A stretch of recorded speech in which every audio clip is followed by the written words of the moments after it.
আসসালামু আলাইকুম দর্শক, আপনাদেরকে নতুন একটি ভিডিওতে স্বাগতম জানাচ্ছি। দেখতে পাচ্ছেন একটি ইজি বাইক ফেসে আছে একটি মরণ ফাঁদ। দেখুন, এত বড় একটি ব্রিজ, এই অঞ্চলের মানুষের কাছে কিন্তু এটি আসলে মরণ ফাঁদ হয়ে আছে। দেখুন কি অবস্থা, ব্রিজের নিচের পানি পর্যন্ত দেখা যাচ্ছে। আসলে এত বড় একটি এলাকার মধ্যে এমন একটি ব্রিজের যে অবস্থা হয়ে আছে, সেই বিষয়টি কিন্তু এখানকার অঞ্চলের মানুষদের জন্য কিন্তু একটি মরণ।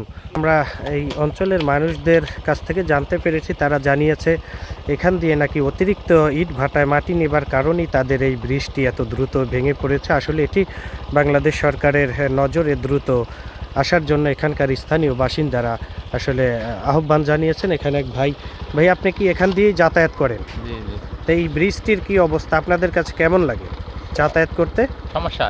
সমস্যা হয় মানে কি কারণে এই ব্রিজটির এত বড় একটি ক্ষতি হয়েছে, একটু বলতে পারেন না, কি? এটা আমার জানা নেই আসলে।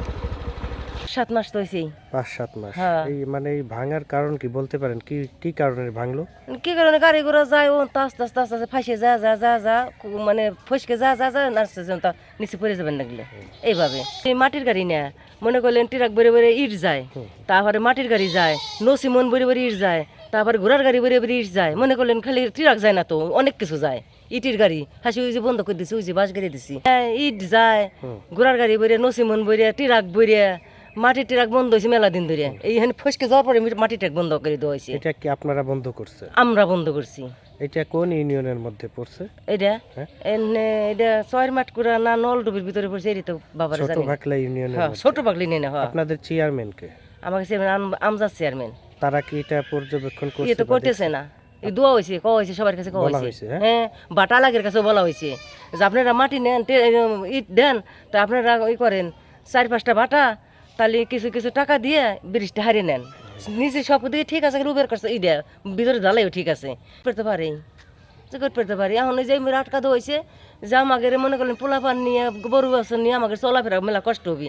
গাড়ি ঘোড়া এটা ভাঙে হালালি পারে যায়, তার অন্য হান্ত যাবে পারবি, আমাকে অবস্থা হবে কি? এই জন্য ওই জায়গায় আমি আটকা হয়েছে, আমার স্বামী ওই জায়গায় আটকা দিছে, বাঁশ দিয়ে তালা মেরে দিছে। তাও এটা মানতেছে না। তাও নসিমন করে কি জানেন, এই শেয়ারি খাবার উঠি না, রাত বের উঠি, ওই সময় দেখি নসিমন এই বাস আমার তালা 2বার ভাঙছে। হ্যাঁ, ভাঙে থুই তা নসিমন চলে যায়, আবার আসি সকালবেলা আটকাই। জানেন 2-3 হাত বানাইছে আমার ওই শিকেল। আপনারা চান দ্রুত যাতে এই ব্রিজটার কাজ করা হয় সরকারি ভাবে? হ্যাঁ হ্যাঁ, তাই আমরা তাই চাইতেছি। আর মনে করলেন সম্পূর্ণ যেরকম গাড়ি চাপ সম্পূর্ণ ভেঙে গেলে আমাদের অবস্থা হবে কি? আমরা কিভাবে চলবো? এই জন্য মনে করলেন যে ব্রিজটা আমরা ওই জায়গাটা আটকা দিছি, যে আমাকে তো চলাফেরা নাকি চলবার নিয়ে গরু বাছুর নিয়ে গাড়ি করে অন্য হান্তা যাবে পারবি। এখানটা তাই এর ভিতর দেখেন চাল চলতেছে, কি যাইতেছে, ভ্যান যাইতেছে, এলো অটো যাইতেছে, হালকা গাড়ি যাইতেছে, আর হইলে মনে করলেন যে রিক্সা যাইতেছে, তাছাড়া বাড়ি গাড়ি এখানটা যাবে দিতেছি না, সোজা কথা।